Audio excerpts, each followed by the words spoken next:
再来看新光金矿最近为着经营权，兄弟啊吵吵闹闹。有风声讲，前新光金矿的董事长吴东进，望讲顶金管会来协调。也毋过金管会主委黄天木今仔是强调讲，金管会是中立的态度，嘛强调讲，即届选出的新的董事会，就要来进行竞逐。另外，针对军公告明年敢会调薪3%，财政部是表示讲，因乐观其成。新光金矿要全面改选董事，经营权争夺大战正式开打，传出大股东前新光金矿董事长吴东进，爱金管会主委黄天木管一个5家第三，台新金董事吴东良、黄天木否认讲两个人会谈时咧讲经营权，强调讲金管会态度中立，不过望莫影响到金融市场的稳定。现在的股东，当你要竞逐这样的一个新光金的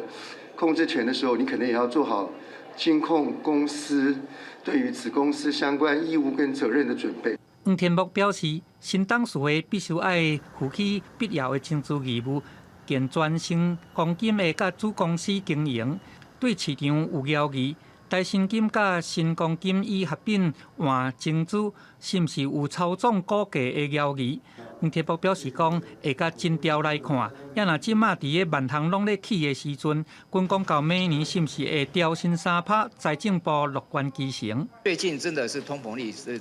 稍微偏高了一些，很高啊，所以变得高，对，所以才有这个加息的这样的一个构想。对，那财政部的立场是这样的，乐观其成。刘伟刷咧来追问有项，就惊讲调薪只是大声雷讲落无好。黄清华表示讲，以调薪3%来看，财政状况是有法度来应付整体政策，便若是行政院定案，财政部会来负责筹备。记者综合报道。